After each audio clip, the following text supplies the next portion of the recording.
I used to think that the surface was the safest place a man could be. Not because it was calm or familiar, but because it was measurable. You could look at the horizon and know that it ended somewhere. You could breathe the air and feel the wind and watch the clouds build their slow rebellions across the sky. There was texture to reality up there. But down there, in the black silence where sound folds in on itself and time forgets to move, things shift. Shapes lose their shape. And I lost mine. I wasn't military, at least not anymore. My name won't appear on any crew manifest, nor will you find a contract with my name typed in any official Navy database. I was a civilian engineer hired as a last-minute replacement. That's what they told me anyway. The original systems specialist had taken ill right before launch, and someone, somewhere, pulled my old file. I was a relic of a program that technically no longer existed, trained to interface with submersible guidance systems and experimental pressure-resistant structures, back when they were still considered science fiction. I should have known. No one brings you out of retirement for a 3-day inspection mission unless they expect something to go wrong.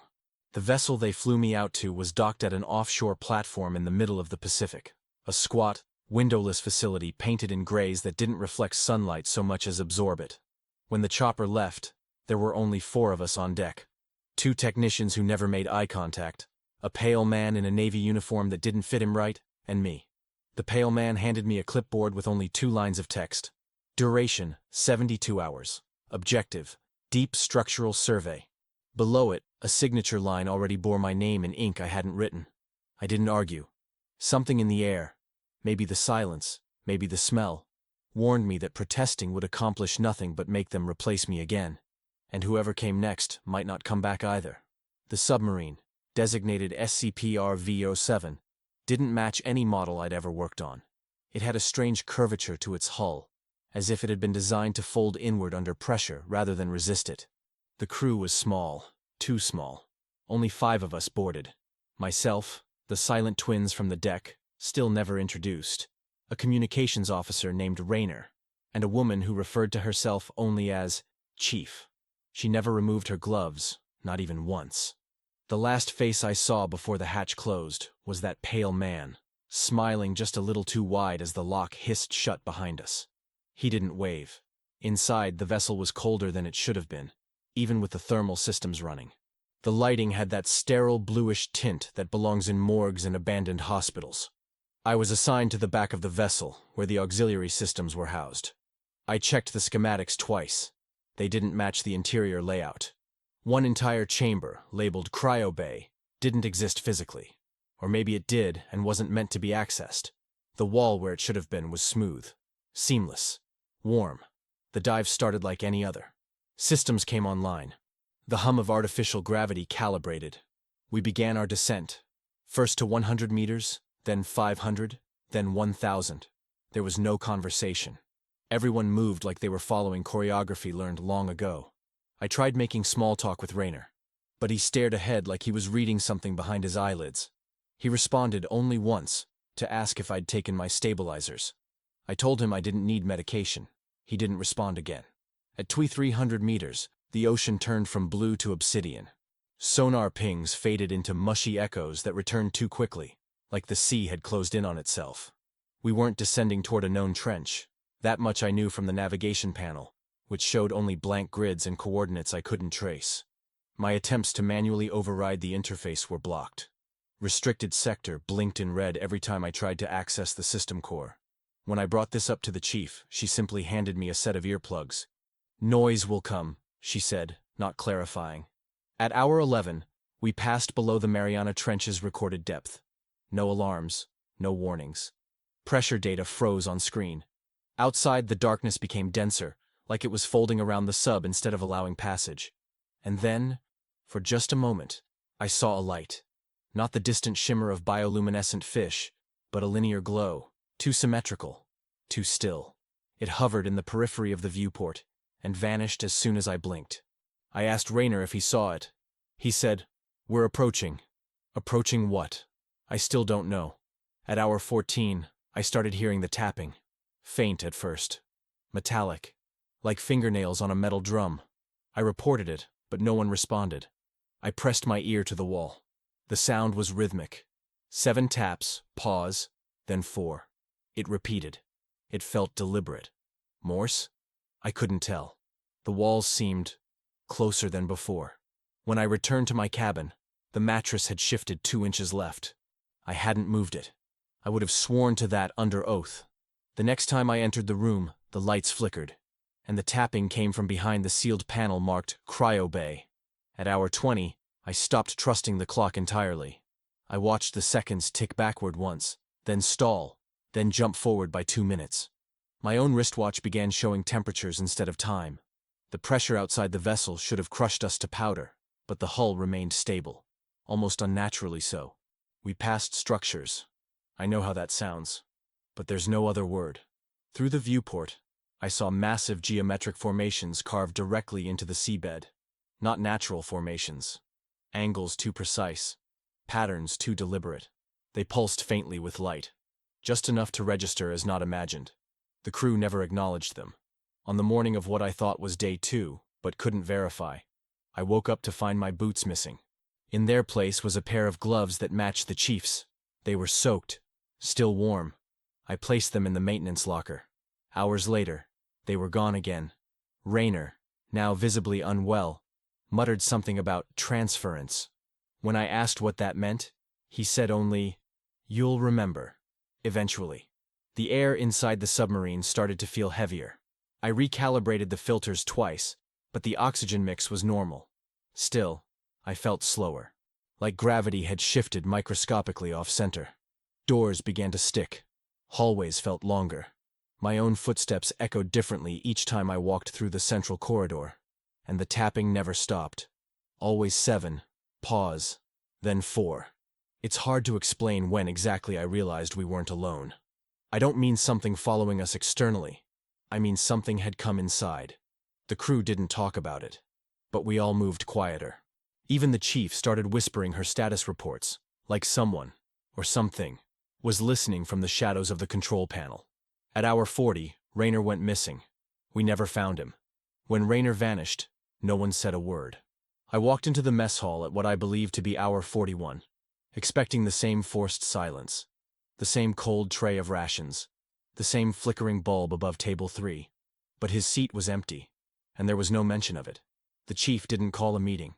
The twins, whom I now referred to in my head only as left and right, showed no change in demeanor. They chewed in perfect sync, as if rehearsing hunger. I asked the chief if Rayner had transferred to another part of the sub, but she only responded with a question of her own. "Do you know your name?" I didn't answer. It was too early to admit that even that had begun to erode. My mind felt like it was being folded, bent at unnatural angles.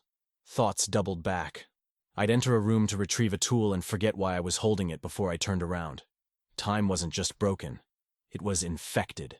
I returned to the auxiliary panel to check Rayner's last logged entry. His biometric data had stopped at 03-12-17, without a location tag. No logs of departure, no camera footage. The feed cut to static for exactly 22 seconds, and came back with the mess hall empty. He was simply unrecorded, like a segment of tape that had been overwritten by silence. But the chair where he sat had warmth in it for hours.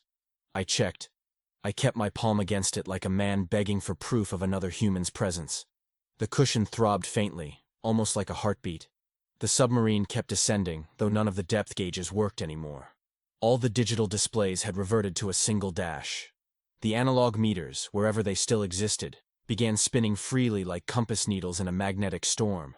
I opened the portside maintenance panel and saw condensation forming on wires that should have been cold, the copper threads gently humming under my fingers. The walls were changing color. Not visually, they still looked like steel and paint, but emotionally. There's no better word. They felt red, claustrophobic, intentional. Sometimes when I passed a section, I thought I saw my own outline in the metal, distorted and bent, like someone had taken a mold of me while I wasn't looking. The chief stopped sleeping. I know this because I started watching her. Not for protection, by then I didn't trust anyone, but because she never blinked. She stared into the central console for hours, her lips moving in silent recitations. One night, I followed the faint whispers and found her inside the storage chamber, standing with her arms outstretched, whispering a repeated sequence of numbers that didn't belong to any protocol I recognized. I wrote them down. I still have them. 41902391. When I confronted her, she simply walked past me, and the hallway lights dimmed as she passed. By hour 48, if the clocks were to be believed, we reached a zone where light behaved differently.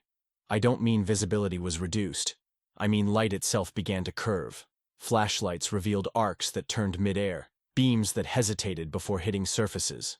I shone my torch against a bulkhead and saw the glow retract, like it was being inhaled. Shadows appeared where there were no objects, sometimes shaped like limbs, sometimes like open mouths, never attached to anything that should cast them. I asked left and right if they saw it, but they turned in perfect synchrony and said, "You weren't meant to." The words came out of both mouths at once. Identical pitch, identical pause. Then they smiled, just slightly out of sync. There was no more up or down after that. The submarine tilted in ways I couldn't feel but knew were real. I'd climb a staircase, only to return to the same corridor I had left minutes before, though there had been no turns. Doorways rearranged. I marked one with chalk, a small X on the left side of the frame. When I returned, the mark was inside the room, on the ceiling. I placed a screwdriver on the floor, closed the door, counted to 10, opened it again, and found it stuck in the opposite wall like a dart. The sub was no longer a vessel. It was a labyrinth, and it was rearranging itself around me. At hour 54, we stopped moving. There was no sensation of impact, just stillness. I only noticed it because the ever-present low hum of descent, that underwater drone I'd subconsciously tuned out, had vanished. The silence that replaced it wasn't peace. It was suppression, as if sound had been forcibly removed, pulled from the air and kept somewhere else. I clapped my hands and heard nothing. I shouted and felt my throat vibrate but received no feedback. Then, from the ventilation shaft above me, I heard a single breath. It wasn't mine. It wasn't human. It was slow, ancient, and aware. I went to the control room to ask the chief what had happened, but the control room was gone. Not destroyed. Gone. In its place was a white corridor with no source of illumination and no end. It narrowed the further I walked. The walls pressed closer and the air got warmer. I heard Rayner's voice ahead, calling my name in that half-smiling tone he used before he disappeared. I followed. I know I shouldn't have. The corridor ended in a door. On the other side, the mess hall. Exactly as I'd left it. But now there were 6 chairs at the table. One of them had a plate of food on it. Steaming. Meat I couldn't identify. The fork placed perfectly parallel to the knife. The twins were waiting for me. They were holding hands. The chief was humming. I realized then we hadn't stopped descending. The submarine had. But I hadn't, and I don't think I ever will. I used to believe that even in the deepest silence, time made itself known through the body. The dry blink of an eye, the grumble of an empty stomach, the ache in the knees after standing too long. But inside that vessel, somewhere below what was supposed to be the boundary between human endeavor and abyssal surrender, all those signals began to blur. I remember staring at the fluorescent panels on the ceiling, trying to count the seconds between each flicker. At first it was 30 seconds, then 2 minutes, then a full hour without a change. Or so I thought. But when I blinked again, the lights were strobing violently, casting long, twitching shadows across the bunks like dying insects in a jar. The clock stopped. Not at the same time. Not on a rounded hour. Each display, on the control panel, above the mess sink, even the emergency wrist chronometers, froze at a different, arbitrary reading. 02, 11, 19, 46, 00, as if each fragment of time had been amputated and abandoned in place. We tried to restart the central system. The auxiliary reactor responded, but instead of power stabilizing, the room temperature fluctuated. 5 degrees up, then a sudden drop. Condensation formed on the inside of the viewport glass. The pressure readouts were nonsense, not danger, just unreadable. One screen displayed an animation of the sub spiraling endlessly downward, even though we had stopped moving hours before, or minutes before, or possibly we were still descending. There was no consensus. When I asked Lynn, our systems tech, how long we'd been without surface contact, he looked at me with eyes half-glazed, pupils too wide, and whispered, "It hasn't started yet." Then he walked away like I hadn't spoken. There was a sound that started under the mess hall floor, metallic, but slow, like a steel drum being stroked by wind. It echoed through the ductwork and settled into our bones. I felt it in the molars first, then the spine, as if the vibrations were seeking marrow. Ortega, our medic, said it was just tension, that stress could produce internal vibrations. But no one believed that, because we all felt it, and it was growing louder. Not just sound anymore, but pressure, like a presence behind the walls trying to announce itself, politely, persistently. One of the newer crew members, Saito, I think, tried to drown it out by sealing himself inside the soundproof chamber near the aft module. He turned the hatch lock twice. He never came back out. I started documenting what I saw. Not for science, not even for truth, but for tethering. I wrote down the shapes I began seeing when I blinked too long. Interlocking spirals. A triangle with its corners bent inward. A serpentine coil that shifted direction depending on the angle I viewed it from. I drew them on the walls of my berth, then found those same symbols carved faintly into the underside of the table in the control room. I asked the others who had done it. No one answered. Not with words.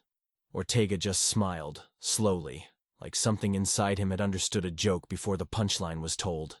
There was an incident at what might have been hour 20 or hour 4.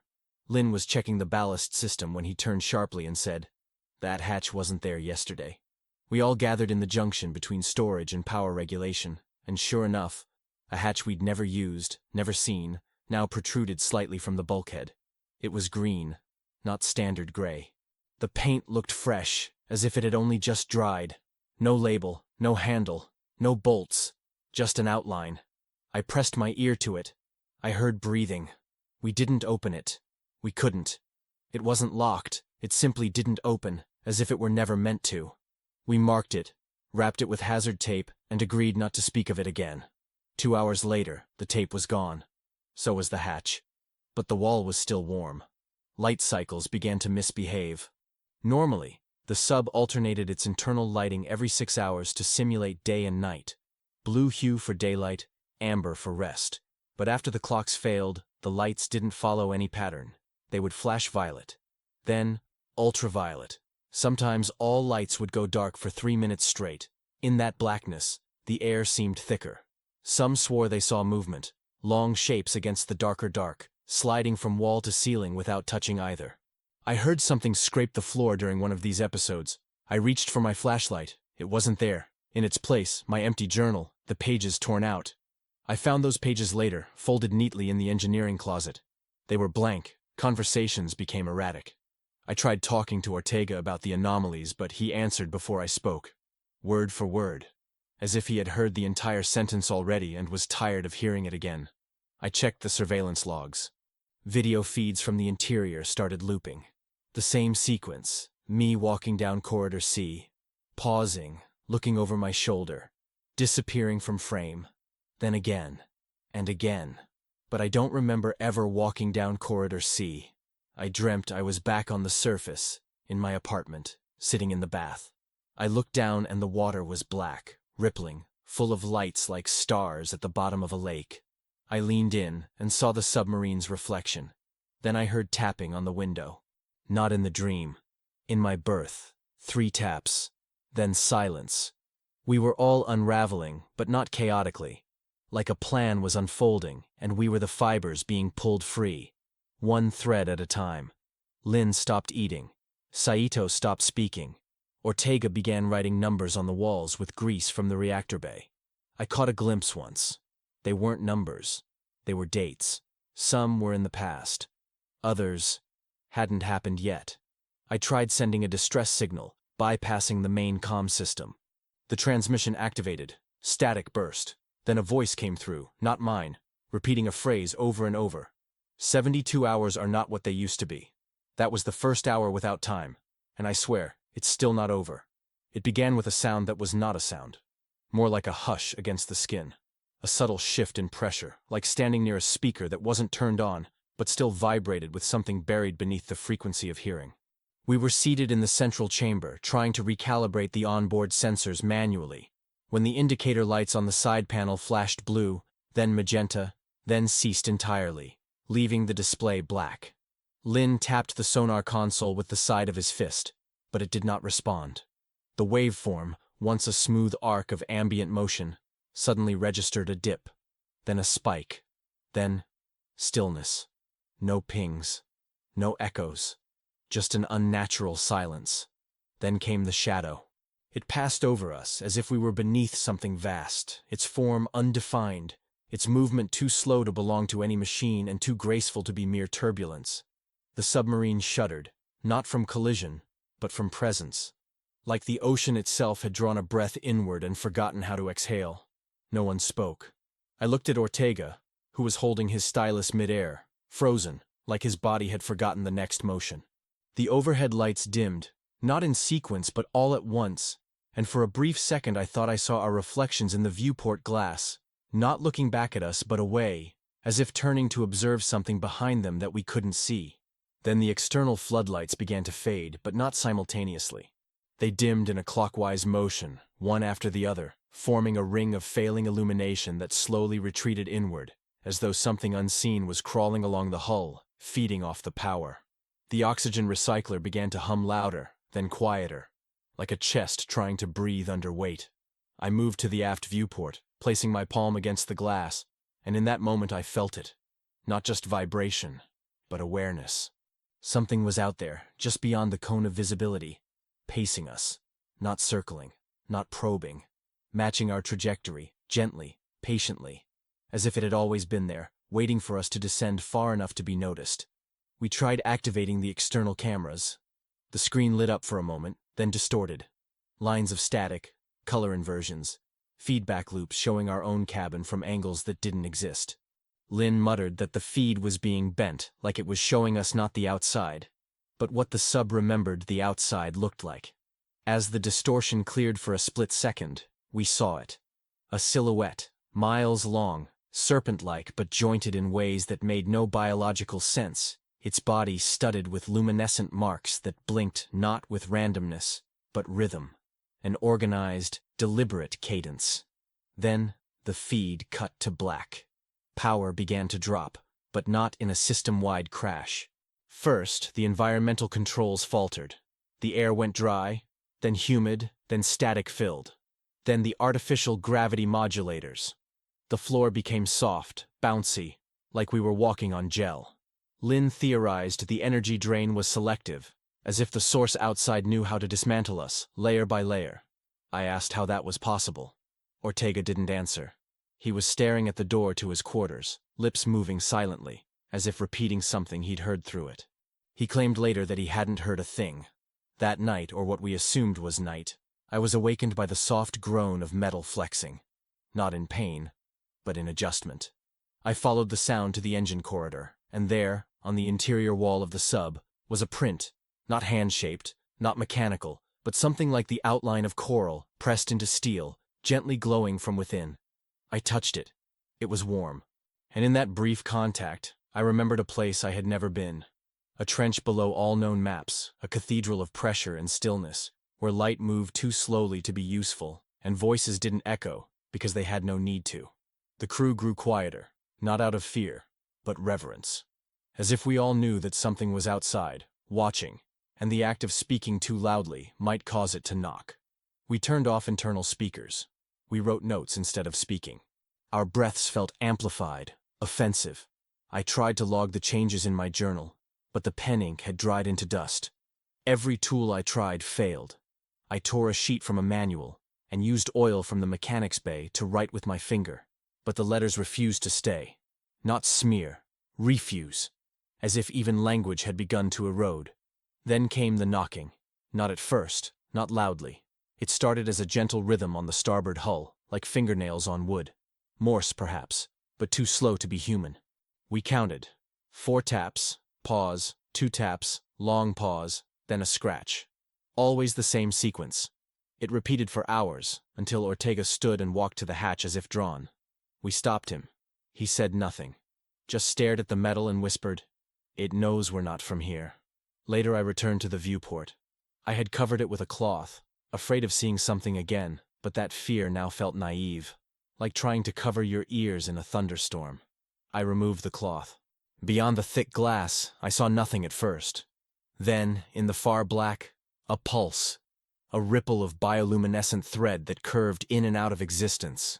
Not random, deliberate, It pulsed once every 10 seconds, and I realized it wasn't movement.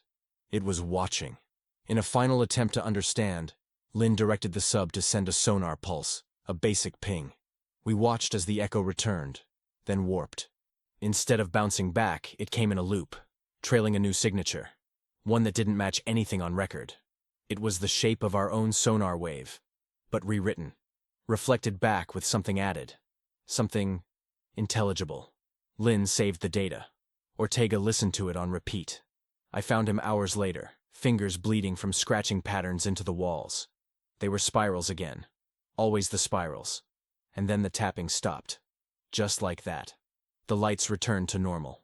The pressure stabilized, but the silence that followed wasn't relief. It was absence, like something had stepped away from the door after deciding we weren't ready yet. Or maybe we were. Maybe it had gotten what it came for. I didn't sleep again after that. It was Lynn who saw it first. He stood in the junction between the sleeping quarters and the galley, eyes locked ahead as if he had stumbled onto something that defied the schematic tattooed in all of our minds. We had memorized the submarine's layout during training, not because it was required, but because there was nothing else to occupy our thoughts during the long descent. Every corridor, every hatch, every conduit panel had been fixed, unchanging, symmetrical. But now, between two modules that had always connected directly, with only a thin steel wall between them, there was a hallway. No one had built it. No one had opened it. It was simply there, extending forward with walls that didn't reflect our light but seemed to absorb it, swallowing it whole. The floor looked slightly slick, not with water or oil, but with a texture like coagulated shadow. And as we approached, even our breath seemed reluctant to echo. I stepped closer and immediately felt it. Not fear, not even dread, but recognition, like walking into a room from a dream you hadn't yet lived. The ceiling was slightly too low, the width just narrow enough to demand a sideways shuffle. But it wasn't those dimensions that unsettled me. It was the color, or rather, the absence of it. The surface of the walls didn't reflect anything, not even light. It gave the sense that you were staring into something unfinished, like looking at skin that hadn't decided what species it belonged to yet. Lynn muttered that it wasn't in the blueprint. I didn't need him to say it. I knew it wasn't. I had spent hours studying every structural diagram, and not once had there been an auxiliary corridor in this location. Ortega ran his palm against the nearest wall and quickly recoiled. He said it was cold, but not to the skin. It was cold to thought, as if the very act of acknowledging its surface drained something from him. We took flashlights and shined them inward, expecting the beam to cut the darkness, but the light bent. It didn't stop or fade. It simply curved downward, as if the hallway were pulling illumination into some lower space we couldn't perceive. The silence inside was absolute. No reverberation, no ambient hum from the engine room, no creaks of shifting steel. Just the kind of stillness that made your heartbeat sound offensive. I suggested we mark the entrance. Ortega hung a strip of red tape across the doorway. But 10 minutes later, when we turned back to check it, the tape was gone. Not torn, not melted, gone, like it had never existed. Lynn swore he had placed a motion sensor just inside the threshold, but the device never sent a signal. It simply ceased to be part of the network. Then, during a system diagnostic, a new sector ID began to appear on the internal map. Not labeled, just designated as Sector Null. It was blinking slowly, in rhythm with the ambient pressure indicators, but we weren't gaining or losing depth. It was reacting to something else. I went back alone that night. I told myself it was to confirm the dimensions, to take notes. But something deeper pulled me. Not curiosity, not duty, but a sensation almost nostalgic. I stepped just past the threshold, barely a meter inside. The walls seemed to pulse once, faintly, like lungs deciding whether to breathe me in or breathe me out. The texture beneath my boots changed subtly. No longer metallic, it had the dull softness of compacted ash. I leaned closer to the left wall and noticed something for the first time. Indentations. Not scratches, not corrosion. Symbols. Carved inwards. Rows of them, some repeated, some spiraling. I didn't recognize the language, but I understood the structure. It wasn't text. It was notation. Like music. Ortega joined me moments later. He hadn't said a word, but he had followed the same pull. As he crossed the threshold, the corridor extended, visibly, as if our presence gave it fuel. The floor stretched forward another 2 meters without a single mechanical sound. We both stepped back, and the extension froze.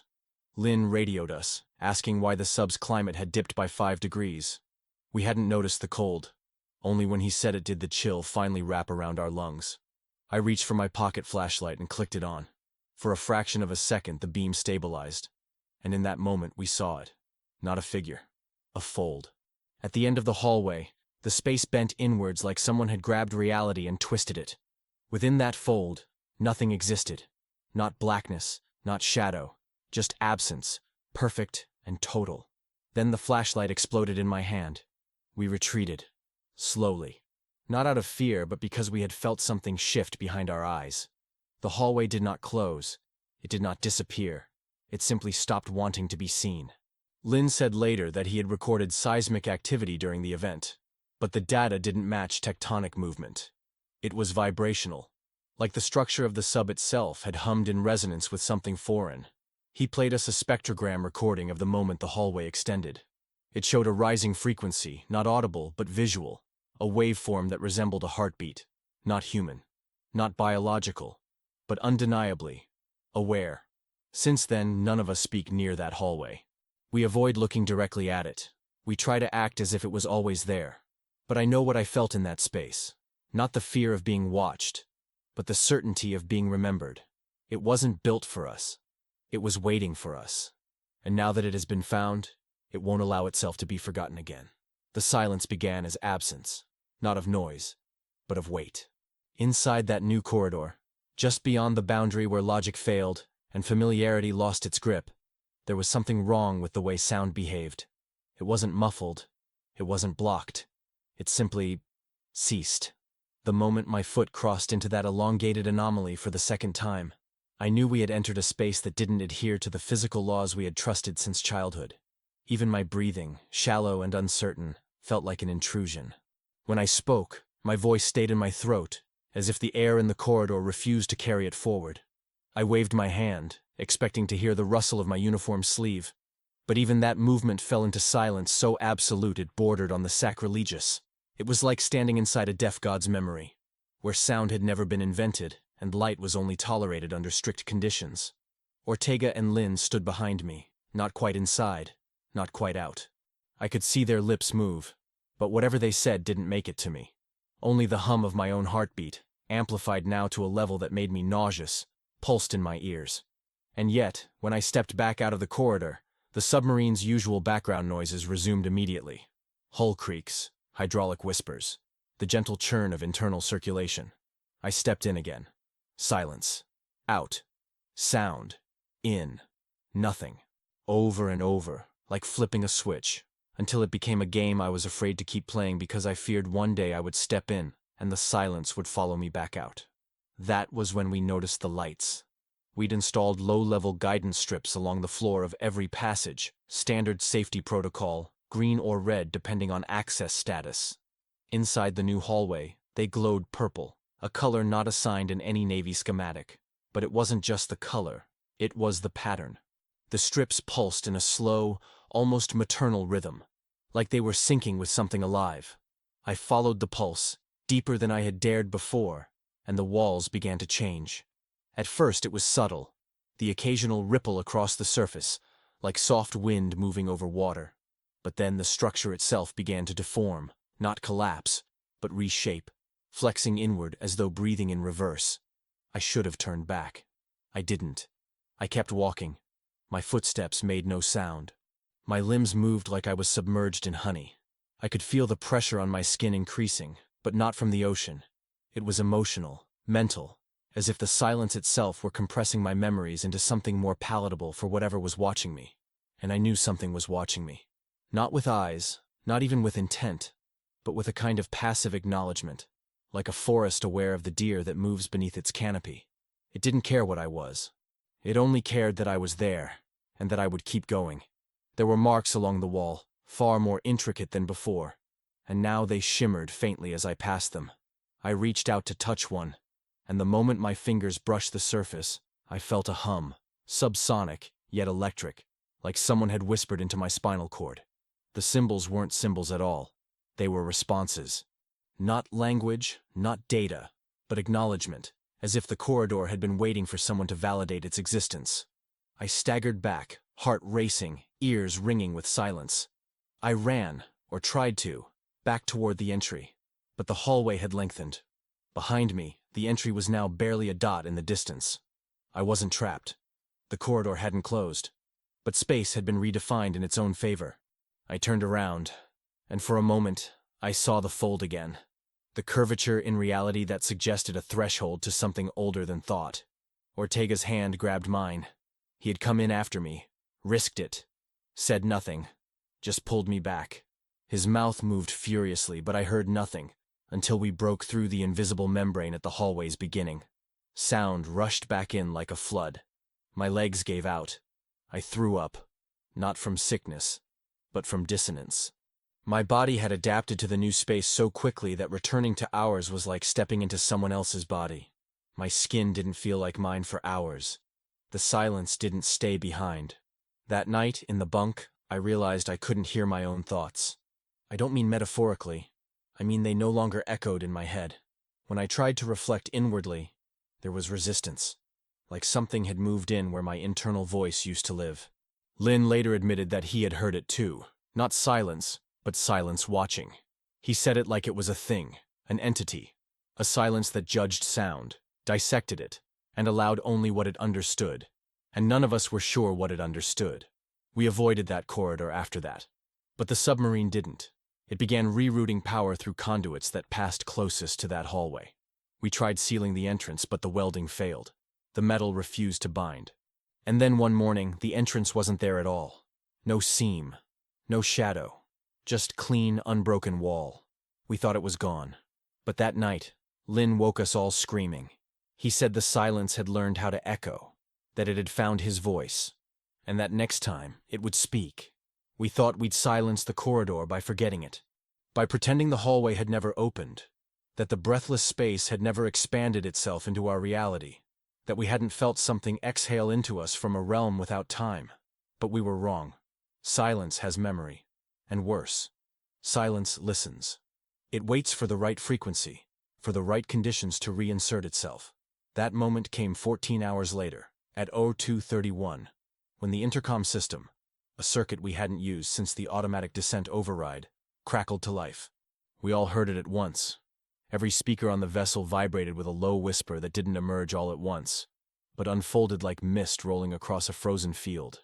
It wasn't a word. It wasn't even a language. It was breath, cadenced breath, inhalation, pause, exhalation, 3 seconds of nothing, then again.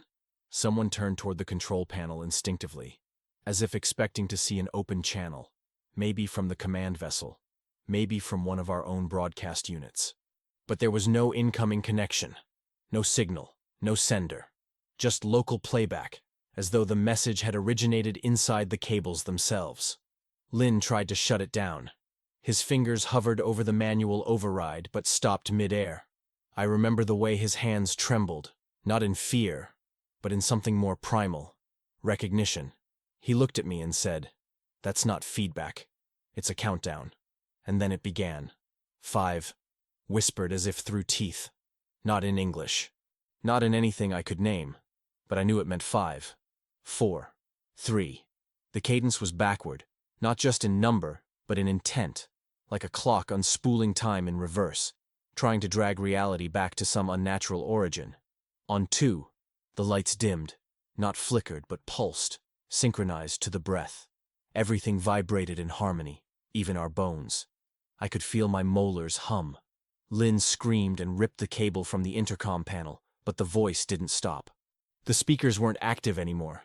The sound was just here, in the air, in the hull, inside our blood. That's when the first disappearance happened.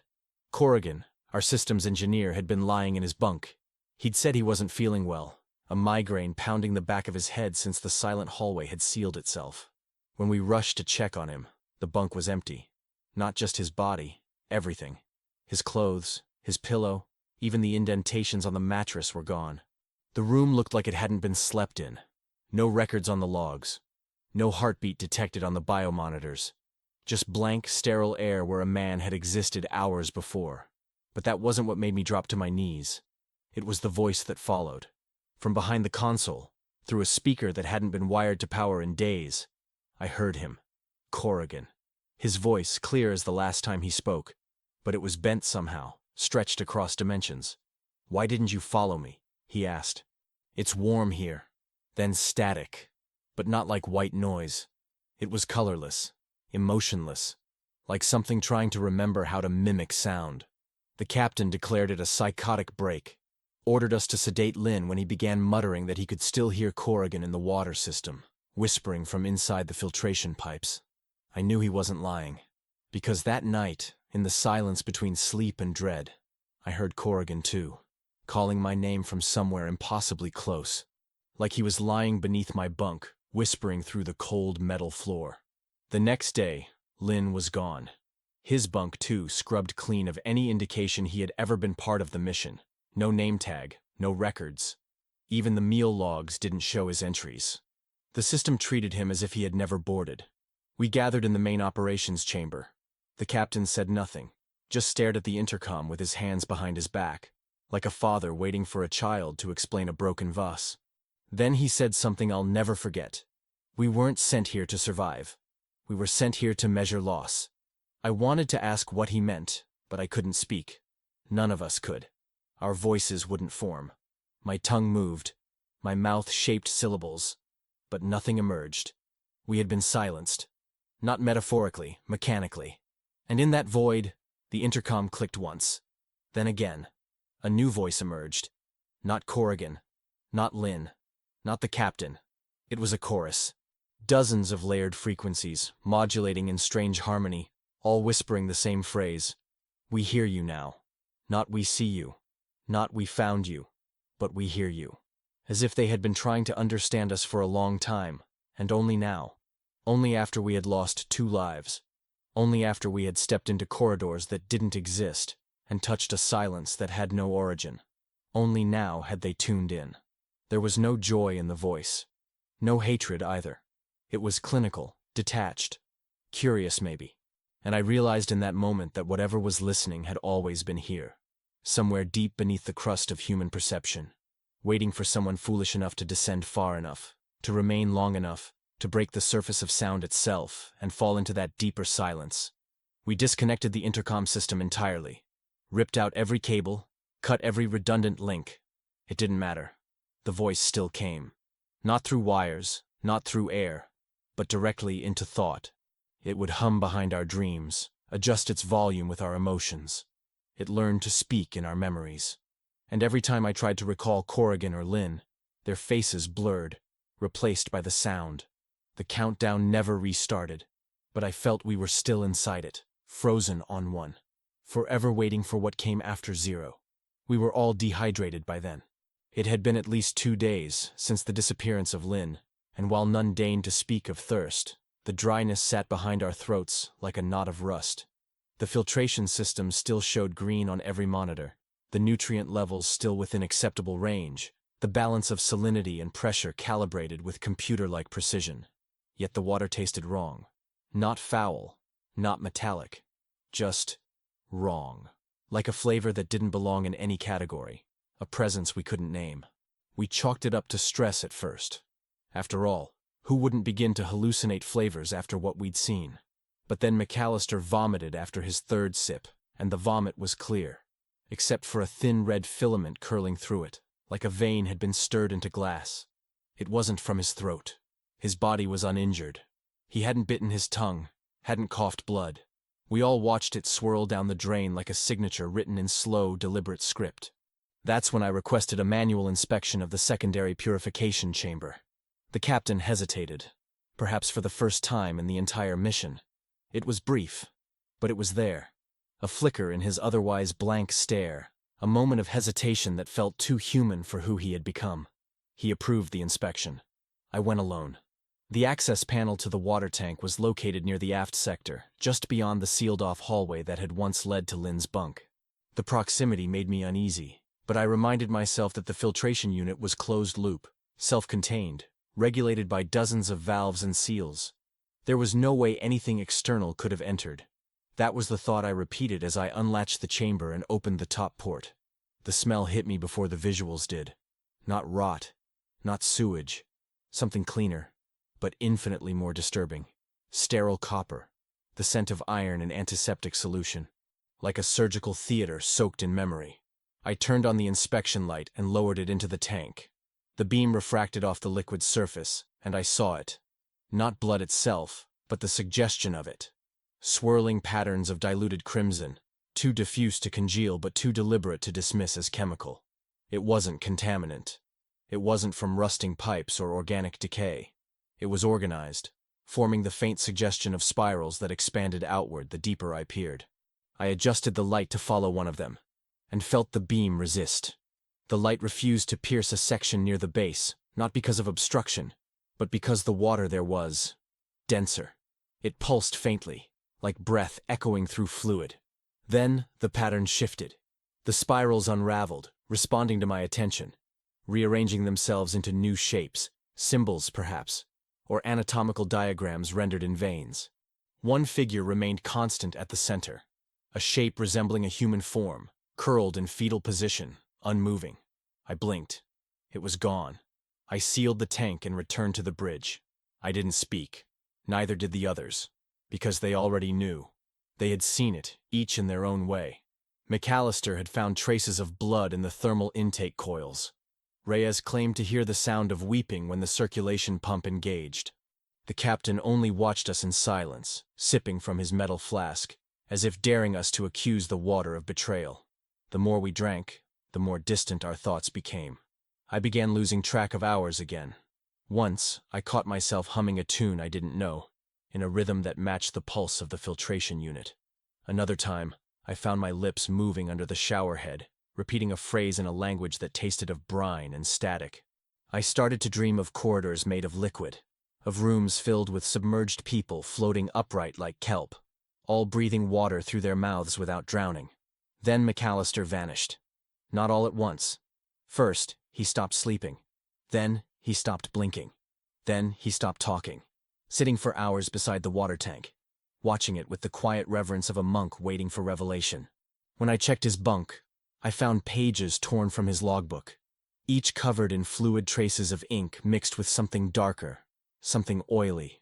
The drawings weren't human, not in shape, not in intent.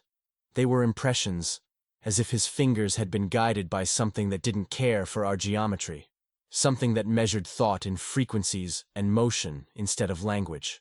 We sealed off the tank, blocked access to the showers, switched to emergency reserves, but it was already too late. Because water remembers, and we had all consumed it. Whatever message it carried, whatever vibration encoded into those impossible spirals, it had entered us. No matter how far we moved from the filtration lines, we felt it pulsing. Behind our eyes, under our ribs, especially when we were still, especially in dreams. Reyes awoke screaming one night, her eyes bleeding thin rivulets of salt water, her veins raised against the skin like undersea cables. She said she saw McAllister walking in the tank, smiling, holding hands with Lynn and Corrigan, all of them motionless, all of them sinking upward toward the surface that no longer existed. I believe her. Because the next morning, the tank was empty. The system said otherwise, claimed it was still full, still pressurized. But there was nothing inside. No sound of circulation, no turbulence, no echo. Just a hollow absence that grew louder the longer we stared at it. The captain declared a full systems lockdown. No more manual inspections. No more questions. He sealed the room and entered the shutdown code himself. But I still hear it. That low hum. That breath beneath the silence. And sometimes, late at night, when the lights flicker too fast and the clock stops ticking, I feel something moving inside my throat. Curling. Unfolding. Listening. The engine room had always been the warmest part of the vessel. A pocket of mechanical breath and low, ceaseless vibrations that lulled most of us into a kind of focused trance whenever maintenance checks were required. But on that day, or what we still called a day, something about it felt wrong. Not broken. Just misaligned. Like someone had nudged the entire space 3 degrees off from reality. The air was heavier than usual, and though the turbines still hummed in their slow, regulated rhythm, I could swear the sound had shifted. It no longer buzzed with the bass of combustion. It shimmered, as if every moving part was vibrating just slightly out of sync with itself, creating a harmonic overtone I could feel in my teeth. I went down alone again. No one questioned it anymore. We were past the point of protocol. The ladder to the lower corridor groaned beneath my weight. Not physically. There was no reason for it to strain. But the sound that came from it wasn't steel on steel. It was more like breath through cracked lips. I ignored it. I had learned by then not to trust my senses, but not to dismiss them either. They were like dreams. They didn't speak in truth, but in suggestion. And something was being suggested to me with every step downward. When I reached the engine bay, the lights were dimmer than I remembered. Not flickering. Just tired. As though the energy that once surged through these circuits now passed reluctantly, like blood through an old man's veins. And then I saw it. The mirror. It wasn't a mirror in the conventional sense. It wasn't mounted or framed or polished. It was just a patch of wall, no larger than a manhole, where the metal reflected light with an unnatural clarity. We had no mirrors on board. None in the blueprints. None in the design specifications. Mirrors aren't useful in deep-sea vessels. They serve no function except vanity, and vanity is a dangerous thing in the dark. But this wasn't glass. It was metal. Same alloy as the surrounding bulkhead. Same bolts. Same weld marks. But it reflected. Not just light. Movement. Presence. I stepped toward it, and my reflection stepped back. That's when I noticed the delay. Not much. Half a second. Maybe less. But enough to separate cause from effect. I raised my hand. My reflection followed. Late. I turned my head. It turned, slightly faster, correcting itself, as if embarrassed to have failed mimicry. My heartbeat accelerated in response to nothing but visual dissonance. The room felt colder then, and yet I knew the temperature hadn't changed. I spoke. Not loudly, just a whisper. And the reflection opened its mouth before I did. I know what you're thinking. That I was hallucinating. That my senses had finally cracked under pressure. But this was no random madness. This was rehearsed. Timed. As if whatever stood behind the steel had been watching me long enough to learn the rhythm, but not the tempo. I stood there for minutes, maybe hours. Time had no grip anymore. I watched my face on the other side of the metal, searching for differences. At first, none appeared. Then, one by one, they surfaced. A twitch in the eye that wasn't mine. A tightening of the jaw out of sync with my own. And finally, a blink. My eyes did not blink, but the reflection did. Twice. Slowly. As if testing whether I would notice. I stepped back instinctively, and the mirrored figure remained still. That was when the reflection smiled. It wasn't malicious. Just confident. Like someone who had been waiting a long time for their moment. Then it moved. Not with me, not copying me, but independently, turning to look at something to my left. I followed its gaze. There was nothing there. Just a panel of rusted pipes and an old maintenance terminal, long deactivated. But the reflection continued to stare. I turned back to the mirror. The figure was gone. Only the room remained, but not as it was. The mirrored surface now displayed the engine room, still, quiet, and empty. But in the far corner, where no camera or eye could see directly, stood a version of me, still and unmoving, face pressed against the far wall. I watched that version for a long time.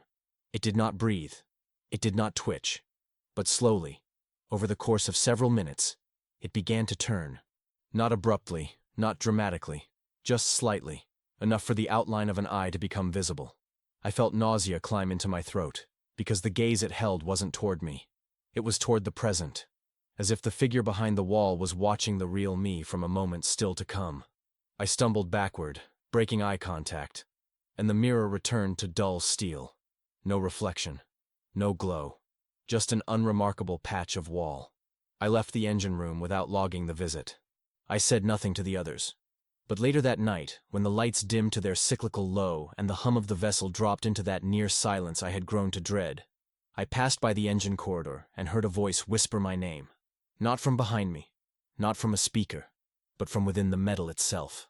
It didn't ask for attention. It didn't beckon. It simply said my name the way one might read it from a list. Like it had finally arrived at my line. I haven't returned to the engine room since, but I feel that version of me still standing there, just out of sight, watching something I haven't done yet. In the hours that followed the mirror, or whatever that mirrored surface was, none of us spoke above a murmur. Conversations became glances, eye contact turned into avoidance, and the ship itself seemed to notice.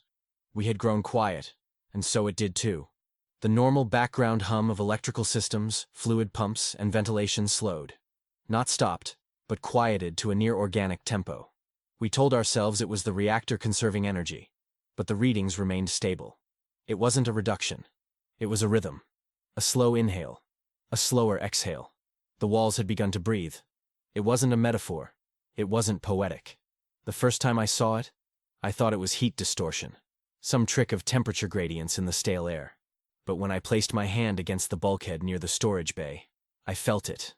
A gentle, outward push. Not from pressure, not from machinery, just movement. Then, a pull. Not strong, but undeniable. The walls pulsed once every 30 seconds, like lungs gathering breath from a world that had none.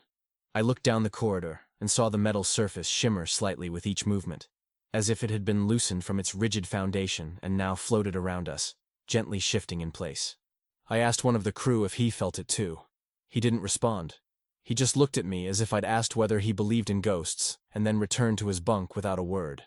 That night, or whatever we still referred to as night, the temperature rose inside the vessel. Not rapidly, but noticeably. 3 degrees. The ship's systems didn't acknowledge it. No fans activated. No coolant shifted.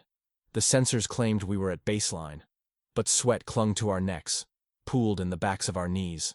We removed jackets, then uniforms, then stopped moving entirely, too exhausted by the thick air to even complain. The walls continued their slow, deliberate movement. If you listened closely, and I did, you could hear it. Not a groan, not a creak. A sound like water being drawn through wet cloth, steady and inhumanly patient. I tried to sleep, but couldn't. My bunk felt too close to the hull, as if the ship had grown smaller while we weren't looking. The air smelled of warm copper, sharp, dry, and oddly familiar. It reminded me of blood, but not fresh blood. Blood that had been dried on metal, scrubbed clean, and left behind as memory. My breathing came shallower the longer I lay still. It wasn't panic. It was mimicry. I was sinking with the rhythm around me. The walls would breathe, and I would too, matching it beat for beat until I wasn't sure if the breath I took next was mine or borrowed. That's when I heard the first exhale from the other side. It was faint, wet, and unmistakably alive. It came from within the hull. Not mechanical. Not echo. Breath. Someone, or something, was mimicking us back. I sat up. So did the crew member across from me. His eyes wide, not with terror, but with the blank resignation of someone who had already accepted the presence of something else on board. He didn't speak. He didn't blink. Just slowly lay back down, as though nothing had changed. I made my way down the main corridor, every step padded and soundless on the rubber flooring. I noticed, for the first time, that the ship had stopped making even incidental sounds. No clank of shifting pipes, no buzz of monitors in idle. Even the water system was silent. We were encased in something denser than silence. Something with mass. Something that listened. I approached the forward engineering panel, just to feel it again, to confirm I hadn't imagined it. And as my palm touched the cold bulkhead, I felt the pulse once more. Stronger this time. Almost impatient. The metal pushed against my hand like it was rejecting me, but not violently. More like a body uncomfortable with being touched. I pressed my ear against it. The warmth there startled me. The steel had absorbed body heat somehow, and beyond it, I could hear something. Not movement. Not voices, a kind of rumble, like a creature dreaming in sleep. Inhalation. Pause. Exhalation. Silence. Then again. A cycle. Always in threes. I backed away, not out of fear, but to retain control. I couldn't afford to break. Not yet. We had more to endure, and the worst was not what we had already seen, but what was gradually coming closer. By the next shift, one of the crew had entered a kind of fugue. Not unconscious, not mad, just absent. He stood near the control array, unmoving, mouth slightly parted as if caught in a sentence he forgot how to finish. His pupils had dilated to the edges of his irises, and his breath had slowed to match the pulse of the vessel. When I touched his shoulder, he whispered something without turning to face me. I couldn't hear it. I leaned closer, and he said it again. It hears us breathing. I didn't ask who he meant. I didn't ask how he knew. I just stepped back and left him there. We began avoiding sleep. Not from fear of dreams, but fear of waking up somewhere else. There were rumors, unspoken, shared only in glances, that a crew member had vanished from one bunk and appeared hours later in the reactor chamber with no memory of movement. Another claimed he dreamed of crawling through a hallway made of ribs. Another claimed he stopped seeing his reflection. I kept quiet, trying to anchor myself in duty, in schedules, in small routines. But the walls kept moving, slowly drawing us in like breath waiting to be held too long. And I knew, from that point on, the submarine was no longer just a vessel. It had become a diaphragm, a lung, a stomach. It had become part of something larger. And we weren't passengers anymore.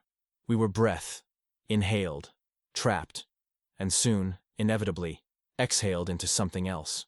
I had taken to marking time in ways that felt more human than mechanical. Since the clocks had died, or rather, since they'd betrayed us by freezing in place, I began using chalk from the maintenance kit to mark small, inconspicuous symbols on the bulkhead at each interval that felt like a full hour. Not standard hours, not military time, just the rhythm of existence as it ticked within my chest. It became a ritual of reassurance, a way to believe we were still moving forward. But that belief cracked the moment I passed the same mark again, and again, and again. It wasn't just déjà vu. I had physically returned to it. The mark was mine, my handwriting, my pressure on the wall. And it shouldn't have been there. We were in a straight corridor, not a circular track. The vessel did not double back. The submarine had no loop. And yet I passed my mark a second time, then a third. By the sixth time, I stopped walking and pressed my forehead to the chalk, feeling the salt of my own sweat dripping against it like rain on stone. At first, I thought I had simply been disoriented. The hallways all looked the same, symmetrical and sterile by design. But I had memorized this ship, walked it for days, studied its maps with the compulsive anxiety of someone who had to know every way out. And what I saw now didn't match what I had learned. The corridor ahead led nowhere. Behind me, nowhere. The rooms on either side were no longer rooms. They had become doors without thresholds, panels without function. I opened a hatch that should have led to dry storage and found nothing but another hallway, identical to the one I'd left. Same pipes. Same dim yellow light flickering from above. Same subtle scent of stale oxygen and machine oil. My legs moved without command, pacing forward again. And within what felt like 5 minutes, I returned to the same mark. My mark. Not faded. Not old. Fresh. As if the act of passing had renewed it. I tested the theory. I left the corridor and headed for the control deck, or where the control deck had been. When I reached it, there were no controls. Just the crew sitting silently, eyes blank, looking forward as if a briefing were about to begin. No one acknowledged me. Their expressions had not changed since I saw them last. It was like stepping into a photograph left too long in water. Their edges blurred, their bodies slightly transparent at the shoulders. One of them turned his head, finally, and looked at me, not through me, but past me, towards something I couldn't see. He smiled, the way a child smiles when watching fireflies, and said, "We've already arrived." I stumbled backward, turned on my heel, and ran down the adjacent corridor. Same light, same scent, same silence. No echo. The walls did not echo anymore. They absorbed every sound like a mouth swallowing words whole. I shouted names. No response. I banged my fist against a pipe and listened as the vibration simply vanished into the metal. I carved a new symbol into the wall. An X this time, bold and desperate. And when I circled back, I passed it within what felt like seconds. I laughed, loudly, and the sound rang out like a scream in an empty church. That was when I knew this wasn't just disorientation. We were caught in a spatial loop. Others noticed too. Not all admitted it. But one by one, small behaviors changed. A navigator, who used to check his instruments obsessively, now sat quietly, hands folded, watching the ceiling. A technician muttered prayers in a language I didn't recognize. Prayers to something that wasn't God. One crewman refused to open his eyes at all anymore, claiming he could see better this way. I tried to record my observations in the ship's log, but each time I read them back, the words were different. Not incorrect, just altered, like they'd been translated by someone who understood the grammar, but not the meaning. We stopped discussing destination. We stopped discussing the surface. It became irrelevant. There was no up, no down, only around, only again. I asked the AI, what remained of it, to triangulate our location. It replied with a sequence of numbers I didn't understand, followed by a single sentence. You are not where you were. I shut it down. It didn't fight me. It almost seemed relieved. The final proof came when we opened a side panel and found, to our horror, a locker filled with items we had lost days earlier. A spoon, a broken watch, a toothbrush someone swore they'd dropped into the vent shaft. All clean. All arranged neatly. A bouquet of personal effects gathered like offerings to whatever god or force had wrapped its hands around our vessel and kept us in its fist. The man who found the locker started to cry. Not out of fear, but out of relief.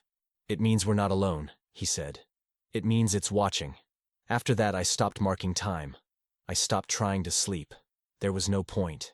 Sleep didn't bring rest. It brought memories that weren't mine. Memories of corridors that breathed, of ceilings that whispered, of oceans made of thought. One night, or what I believed was night, I stared at my reflection in the emergency panel and saw it blink before I did. I knew with the finality of a blade in the gut that whatever had caught us here wasn't trying to harm us. It was trying to learn us, to wear us, to know what made us believe we moved forward when we didn't. I stepped back, looked at the floor, and realized that every mark I'd made was still there, layered atop one another like veins beneath skin, looping, curving, intersecting. We hadn't been circling for hours. We had been circling for longer, far longer. Perhaps before we even noticed.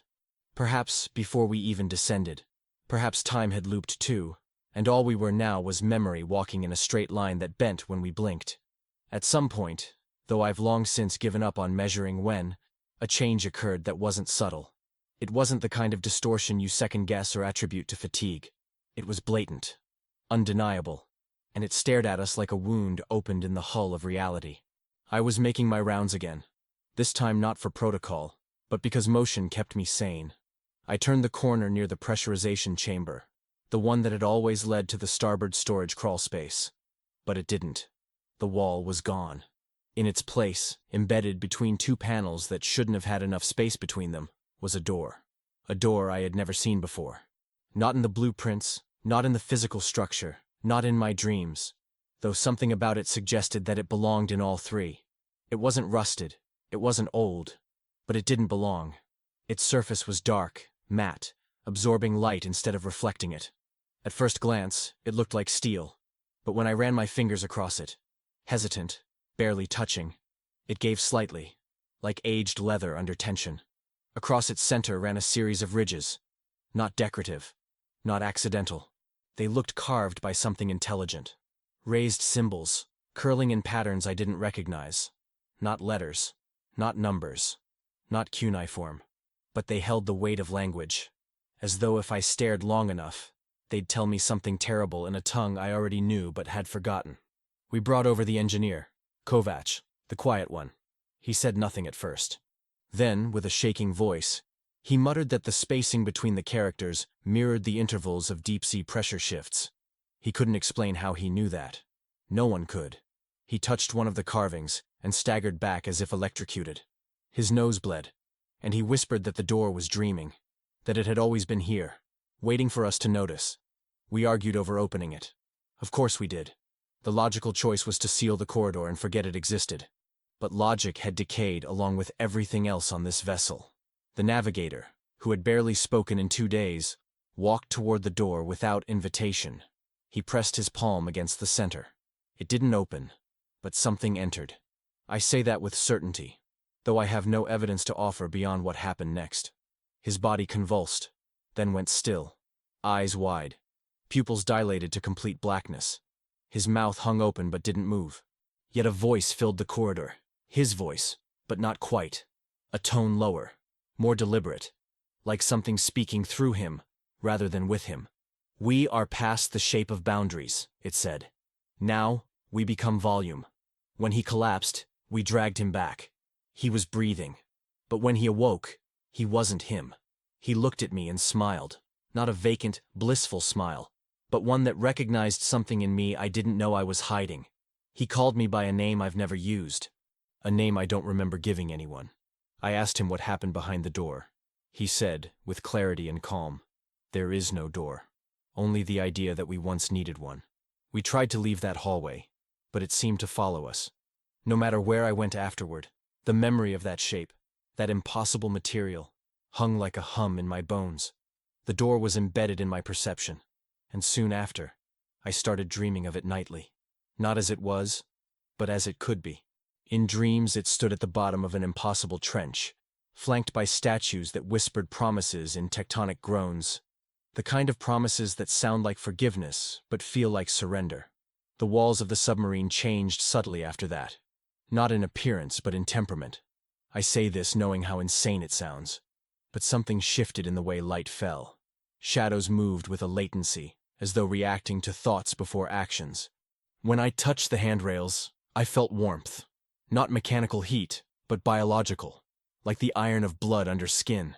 And the symbols from the door began to appear in places they didn't belong. Carved into paneling, etched into frost on the inner walls of the cryo chamber, scrawled faintly in the condensation on the porthole windows. Once, I found one beneath my thumbnail. We attempted to scan the door with what equipment remained functional. The results came back corrupted. Data loops that repeated a geometric pattern which one of the system's analysts identified as a visual equivalent of an audio waveform. When played through the sonar array, it produced a tone that caused 3 of us to vomit simultaneously and left one technician catatonic for 17 minutes. The rest of us developed migraines that pulsed in rhythm with the faint clicking sounds we later realized were coming from the walls. The captain ordered the section sealed. No one argued, but that night we heard it. A low moan. Not mechanical, not biological. A pressure fluctuation that mimicked a voice.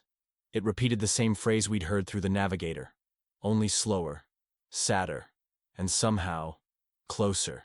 "We are past the shape of boundaries." By morning, the door was gone. In its place, a smooth bulkhead as it had always been. The pressurization chamber still functioned. The layout matched the original blueprint. But when I placed my hand on the wall where the door had been, I felt it hum. Not vibrate. Hum. As if something on the other side were still aware of me. Still watching. Still waiting for the moment I'd stop trying to understand and simply open. We thought it was sealed. We told ourselves the door was gone. We needed to believe it, because the alternative was unbearable. But belief doesn't hold pressure at the bottom of the world. Not when something has already entered. It didn't arrive with violence. It didn't crash through bulkheads or rupture tanks. It arrived the way fog does. Quietly, unapologetically, and all at once. The moment we noticed it, it had already been with us for some time. It didn't move through the ship in any detectable way. There were no footprints, no slime trails, no alerts from the few sensors we had left. Just a shift, an atmospheric change, the kind you don't measure with instruments, only with instinct. You breathe it in before you see it. Taste it in the metal of the air. It began with the lights. Not flickering. That had become normal. But dimming. A deep, unnatural dark that had weight to it. Like being submerged within the ocean inside the ocean. Then came the smell. Not decay. Not oil or ozone. Something like rust and static, tinged with copper and memory. Everyone noticed it but said nothing. Perhaps we feared that words would give it shape. Or perhaps we were already losing the ability to name what was happening to us. The thing, when it made itself seen, was not a creature in any recognizable sense. It had no consistent form. It shimmered and flowed like ink suspended in water, but thicker, hungrier. At times it appeared liquid, oozing around corners and beneath floor panels. At others, it shimmered like heat waves rising from asphalt, distorting space rather than occupying it. But most of all, it radiated attention. Wherever it was, you felt observed. Not from the outside in, but from within yourself. Like parts of your mind that should have been private were being flipped outward. No one screamed. I remember that vividly. We stood there in the galley as it passed between us. and not one of us made a sound. It didn't touch us physically, but our thoughts began to unravel. I had memories that didn't belong to me. I saw myself as a child in a house I never lived in, being comforted by a mother who didn't exist. One crew member muttered phrases in a language none of us recognized. Another began sobbing, but his tears moved backward, pulled upward into his eyes as though gravity had been reversed just for him. Electronic equipment failed in sequence, not all at once but as if being politely excused from function. First, the navigation grid went dark, then the ventilation readouts, then the emergency beacons. We tried manually rerouting systems, but the wiring had shifted, literally. When we opened the access panels, the interior no longer matched schematics. Wires looped into spirals, blinking nodes pulsed in unknown rhythms, and some cables seemed to recede from our tools, like worms avoiding light. We retreated to the bridge, what was left of us. The thing didn't follow, not overtly, but its presence filled every inch of the submarine. You could hear it now, a low-frequency hum, like distant chanting beneath the ocean itself. Not voices, but voice. Singular, layered atop itself hundreds of times. Saying nothing, saying everything. My name was in that hum, not spoken, not whispered, but understood. My name as it existed in meaning, not sound. That was when I knew it wasn't a visitor. It wasn't even an intruder. It had always been here. We had not opened a door. We had become one. The medic, quiet until then, took off his gloves and placed his hands flat against the console. He began reciting coordinates. Not ours. Not from any known map. He said they were locations of other places like this. Structures. Vessels. Trenches. He said the thing we let in had been mapping us since before we were born. That every shipwreck and missing crew over the past century had contributed to its cartography. We were only the latest dot on its expanding atlas of consciousness.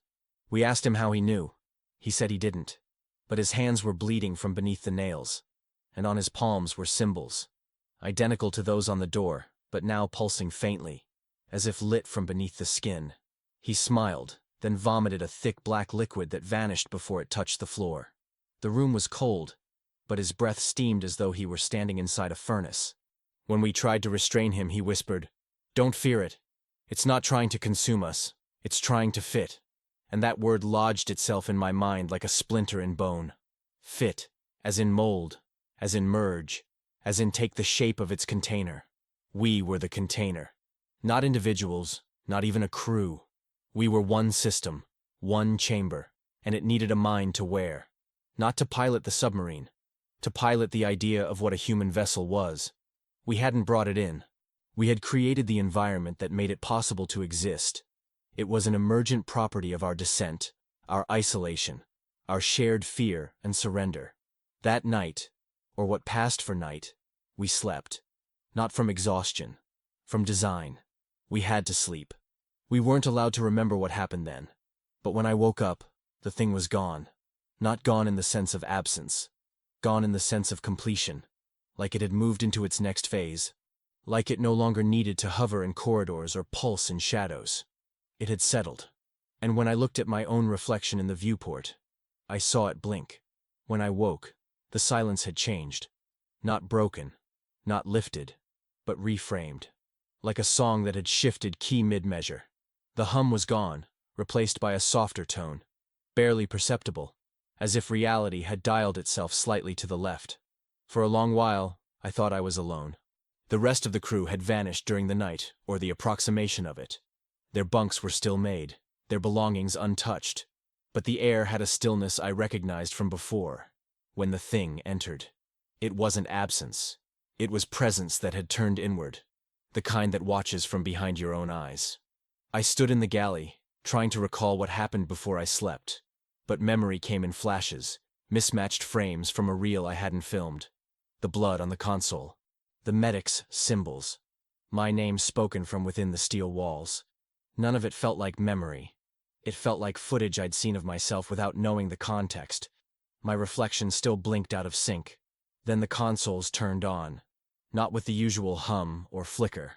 No boot sequence, no diagnostic checks, just instant clarity. Bright, functional, immaculate. Every light steady, every gauge in green. The bridge, which had days earlier looked like a dying animal, suddenly glowed with sterile precision, as if we'd never descended at all, as if the nightmare had been a temporary interruption in an otherwise perfect mission. On the main screen, one number blinked in red, 72, 1, a countdown. Beneath it, a line of data in perfect Navy formatting read, Ascension Protocol engaged. Another line, estimated surface arrival, 72 hours. No one had touched the controls. No one had authorized a return. The system had done it on its own. But the route shown on the nav screen wasn't the one we had taken down. It wasn't a route at all. Just a single glowing arc, as if the ocean itself had decided on our path, and the submarine had become its messenger. The other screens remained blank. No sonar, no external cameras, no comms. Only time. As I stood before the blinking digits, I felt it again. The shift. The pressure behind my temples. Like something had moved inside me, realigning bone and memory. I didn't panic. I couldn't. I was past panic, past confusion, past hope. I understood that whatever the thing had been, it had made its decisions. And now we were on a track. Pre-written, calculated, maybe even rehearsed before we ever submerged. I wandered the ship, half expecting to find the others hiding, pretending none of it happened. But the only sign of them was the residue. Not physical, psychological. Like walking into a room where someone just screamed, but everything looks normal. The air vibrated with the ghost of emotion, never quite forming a shape. In the engine room, the mirror wall was still there. It still showed the interior of the ship. But now, the reflection moved on its own. I watched myself standing still while my reflection walked away. It looked back at me only once. Its eyes were hollow. Hours passed. Or maybe they didn't. Time had become a suggestion. The countdown on the bridge confirmed its own movement. But I couldn't feel it. My body was out of rhythm. Hunger came and went in unnatural waves. Thirst vanished. My skin grew warm, then cold, then numb. I sat in the observation dome at the bottom of the hull and stared into the dark. There were no fish, no currents, no light. Just blackness that pulsed in tempo with something in my blood. That's when I realized what the countdown truly was. It wasn't our time until surfacing. It was our time within something. A container. A process. A cycle. Like being inside a chemical reaction that had reached its peak and was now cooling. I wasn't just ascending. I was incubating. The thing hadn't possessed me in the Hollywood sense. There were no voices, no seizures, no evil laughter in the mirror. It had folded into me, synced with me. Now it was riding the return trip in silence. Watching. Waiting. Near the 30-hour mark, the air systems began releasing a new scent. Not metallic, not chemical. Earth, soil, moss, damp leaves. The smell of a forest after rain. It made no sense. We were thousands of meters below sea level. But I wept when I smelled it. Something in that scent broke through my mind like sunlight through heavy fog. I remembered things I hadn't thought of in years. My mother's handwriting. The taste of chalk in grade school. The sound of a fan in a summer motel. And layered beneath it all, a heartbeat. Not mine. Not human. But constant. Steady. Protective. I started talking out loud. To it. To the thing. Not begging. Not questioning. Just narrating. I told it about my life, my job, my regrets. I spoke for hours. It never answered. But I felt listened to. I think that was the most terrifying part. It cared. Not in a loving way. In a studying way. Like a scientist watching cells divide under a microscope. Or a child hearing music for the first time and trying to hum it back. When the timer hit 12 hours, a new screen activated.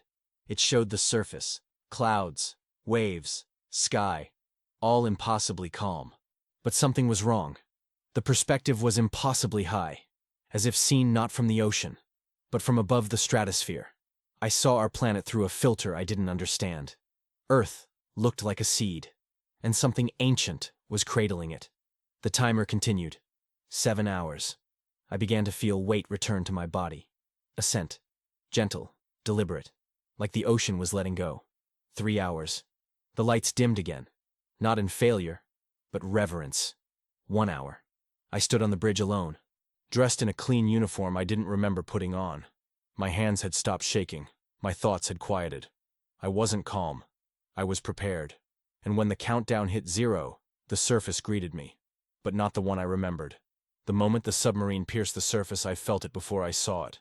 An absence. Like a vacuum being undone. A pressure lifting from inside my marrow. The waterline fell from the observation glass, and light, not sunlight, not artificial, poured in like a breath after drowning. But something about the hue made my pupils constrict. It wasn't the light I remembered. It was sterile, silver-toned, hollow, like a perfect imitation of day. On the consoles, no alarms blared, no confirmation pings, no return to surface notifications. Just stillness, like the ship itself had exhaled and fallen silent, content that its role was complete. I stood at the hatch and waited for the sound of rotors, boats, search teams, anything familiar. But only one vessel approached. A white skiff, sleek, quiet, carrying no insignia. 4 figures aboard, all in matching gray suits, their faces obscured by reflective visors. They moved like one organism. No talk, no signal. Just synchronized action as they secured the hatch, opened it, and pulled me out like I was a specimen recovered from a lab. The sky overhead was too still. Not a cloud moved. The ocean barely rippled, as though rehearsed. The silence wasn't natural. It was curated. Sculpted by something that understood sound, but not life. They brought me aboard the vessel without a word. One scanned my eyes. Another held a device to my temple. I didn't resist. I couldn't. I felt like a relic being retrieved from the bottom of history. Inside, the ship was cold and immaculate. No windows, no markings. Every surface was white or chrome, reflective, but never truly showing you yourself. They strapped me to a seat and administered something through my neck. My body relaxed, but my mind remained lucid. That terrified me more than anything. I wanted the drug to blur me. It didn't. We arrived at what they called a decompression zone. Not a medical facility, not a base, but something between a prison and a sanctuary. It sat afloat, anchored in the middle of nothing. The interior was a series of soft-lit corridors, padded walls, speakers that played no sound. They placed me in a room with no sharp edges, a bed, a table, and a mirror that didn't reflect right. I wasn't allowed outside. I wasn't allowed to speak to anyone except the one man who came in wearing a Navy insignia, though I didn't recognize the branch. He sat across from me and called me by name, but not my full one. Only the first syllable, like he didn't want to use something real. He asked me what I remembered. I told him fragments. He nodded before I finished. I asked about the crew. He said, "What crew?" I asked about the structure. He said, "What structure?" I asked about the countdown. He said there was no countdown. But then he leaned in and said something I'll never forget. "You're not the first to return thinking time moved." He left before I could ask what that meant. Over the following days, if they were days, I was subjected to tests. Lights flashed into my eyes, frequencies hummed through the floor. They made me stare into black panels while whispering strings of numbers behind me. At night, I heard things through the vents, whispers, breathing, sometimes crying. Once, I swear, I heard someone say my name in the exact tone I use when I talk to myself. I began to lose sense of my own voice. When I tried to speak aloud, it came out wrong, delayed, echoed, like a recording slightly out of sync. And then, on what I guessed was the 7th day, they brought me to the mirror room. The one wall entirely made of polished obsidian. They told me to look. I didn't want to. But something in my mind complied before my body could resist. The man in the reflection looked like me. Same face, same scars. But the eyes were not mine. Not entirely. They shimmered with an afterimage, like the last flicker of a screen that's been shut off. He blinked when I didn't. He smiled when I didn't. He mouthed something I couldn't hear, but I felt it in my spine. Still here. I was released that night. No explanation, no debrief. Just clothes I didn't recognize and a folder with a single page. Subject reintegrated. Observation required. I was put on a boat, sent to shore, and told not to speak of the mission. But when I asked what mission, the officer didn't respond. He only said, "We're watching for anomalies. You'll know if one returns." Now I sit here, writing this. I've been back on land for 3 weeks. I've walked streets, eaten food, seen people. But everything feels delayed. Not wrong. Just desynchronized. Like the world is still buffering. I hear clicks behind my walls at night. Sometimes I find my phone unlocked on words I didn't search for. Sometimes I dream in blueprints. Sometimes I wake up with salt in my hair. But it's the mirror that confirms it. When I pass by it, there's always a lag, a twitch, a breath out of step. And last night, as I brushed my teeth, I looked up and saw myself staring straight at me. Long before I lifted my head, and I realized, I'm not sure which one of us came back.